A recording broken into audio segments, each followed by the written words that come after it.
et dino image toko mona sitoyo panja sango ya Congo yo panja sango ya Congo et dino image panja sitoyo panja sango ya Congo émission kitoko yeko talama panja sango ya Congo émission munene na kati ya Congo ozo pesi la masolo ya solo donc biso nyonso sima nango 999 panja sango ya Congo et dino image panja sango ya Congo bana Paris bana Londres bana Belgique bana Hollande bana Suisse bana Canada bana partout panja sango ya Congo et dino image bolanda yango po yango ezana makambo ya solo eutaka na source edino image papa edino image ye aswaka tina source ata fin fond. Mais vous Dido toi en Belgique, je t'ai pas oublié. On ne touche pas aux soldats, on ne touche pas aux gendarmes du Congo, on ne touche pas. Et vous avez agressé un général de guerre que vous avez agressé. Babé Massombo, c'est un soldat de guerre. C'est un soldat qui combat pour le Congo. Vous ne devez pas toucher. Et vous savez quoi? Vous êtes des hommes morts. Vous êtes des hommes morts, je vous dis. Vous ne devez pas toucher.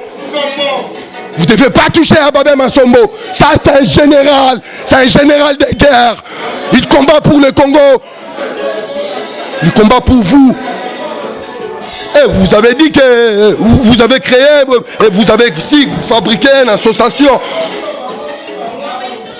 Vous avez fabriqué une association. Et cette association-là, pour qu'il soit sur une lérénine, et mon ami soit battu, il faut que Congo vende à Kimia. Il faut que Congo vende à Kimia. Je l'ai dit, tu n'oublies pas, on est ensemble. Dido, attends-nous, on va venir. On va te chercher. Je suis chanteur de ta maison, Dido. On te connaît. L'argent que tu as donné à Fali et quand tu as donné et à l'enfoiré de connard là, de. Comment il s'appelle? De l'autre là. De l'autre enfoiré là. Dido, fais gaffe. Fais gaffe.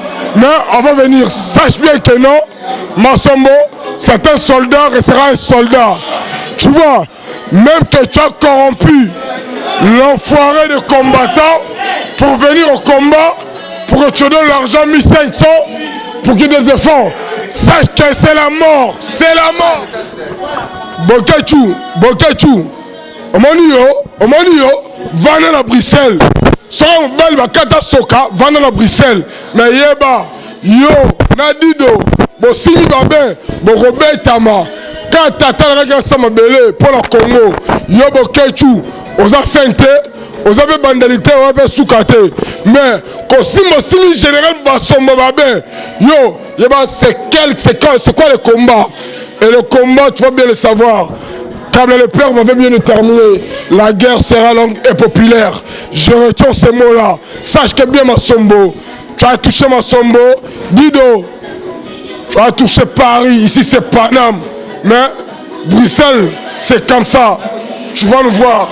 C'est pas fini. Je disais, toi, Dido, toi et ta famille, toi et tes membres de ta famille, toi et tes connaissances, les gens que tu as étudiés avec eux, tes voisins, les gens qui te connaissent.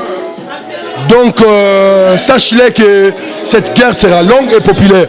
Et quand je dis que toi et tes membres de ta famille, tenez-vous prêts.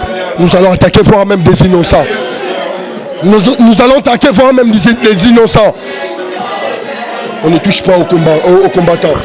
On ne touche pas aux agents du Congo. Nous ne sommes pas là pour l'intérêt. Moi j'habite déjà ici. Na Futamara Awa. Ceux qui n'ont pas pour la Makambouyamboka Congo, to Babin a robunda pour la Makambouyamboka Congo, to Zoro Bilel a robunda pour la Makambouyamboka Congo, to Ndenge Bomona Kaki Gérard le Parisien a robunda pour la Makambouyamboka Congo, Tango Bomona Maître Sandrouma a robunda pour la Makambouyamboka Congo. ils a pas battu. Ils a pas battu. Mais Torosonga la binosima. Tozana on a date moko le 19 décembre. Le 19 décembre 2016. Le 19 décembre 2016. Kabila toi, Hippolyte Kanambe Kazizi, tu dois partir. Toi et ton système, vous allez partir. Vous allez dégager du Congo. Vous allez dégager du sol du Congo. Vous allez partir. Et vous avez le droit de partir.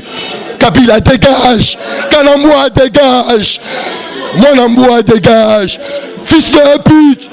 Eh, je ne vais pas t'inciter. Je ne vais pas prononcer de gros mots. Là, je m'arrête là.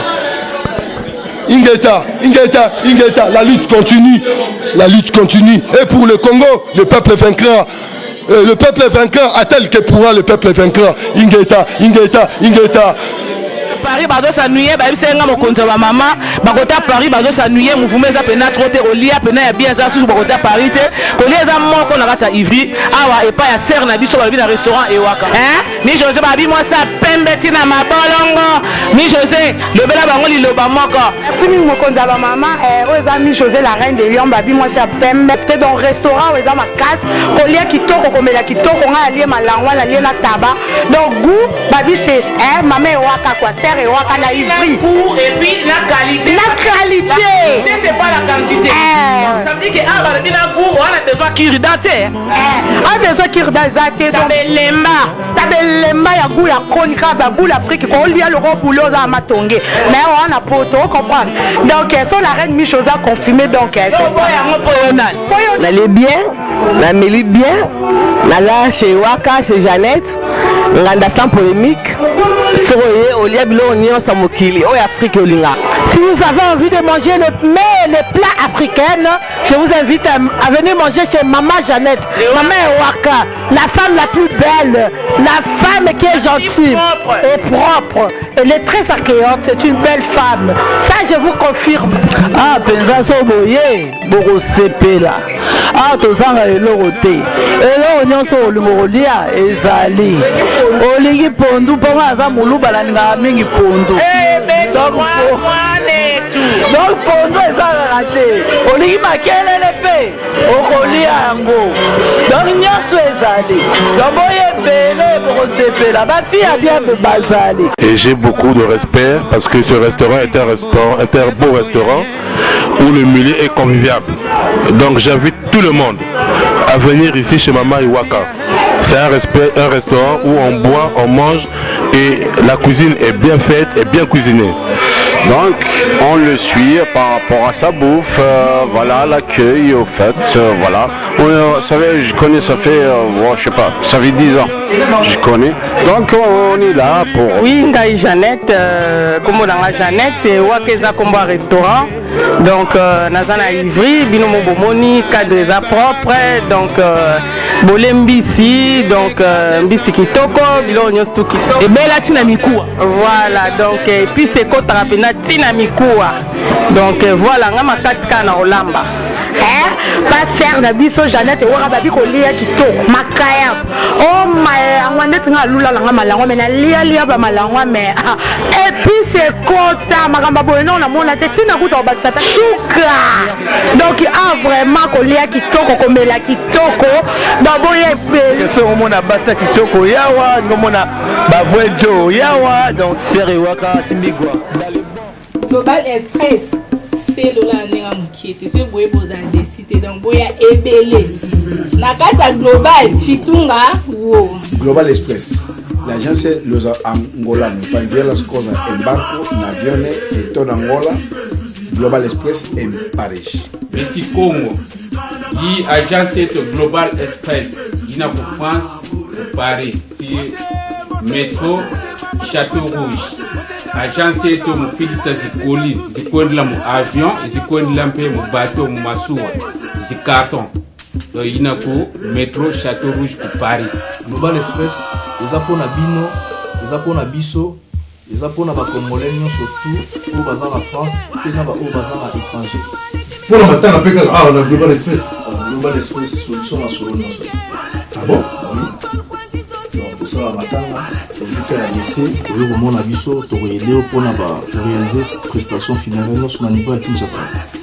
eza simple ofutika a na Paris tosan charger na makambo nyonso selon ndenge yo kolingi ezala na okotinda pe bakameramen na kuna non tant biso tosan charger na nyonso tofilme tokangi bafoto so oza na WhatsApp ezoleka kuna directement mpe totindelo oza la page ozolanda ndenge prestation esili ok à la fin des comptes oyo kozwa DVD na yo omona ndenge makambo nyonso elekaki Global Express bozala na niveau mosusu ah non batika tout d'abord l'équipement na biso nyonso eza ya poto oyo tosalelaka prestation funéraire na biso eza ya poto ekuti na France tozala na France tosala biloko ya baprofessionnel enterrement na Afrique mais net ya poto kobanda place bakoexpose corps na place bakoenterre différence ya te bonjour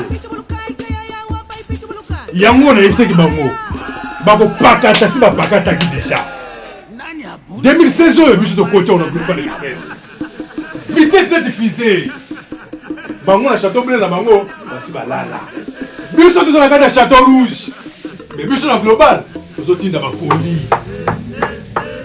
bakoli Global Express ya Patrick Monafrique avec sa vitesse de diffusée Global Express fuluka basi bapakati changer la solo ezaki chance bango bakomi na bakoteka nini bio agence etikali moko na kati ya château rouge awa oyo ya château bleu esi elali Global Express suka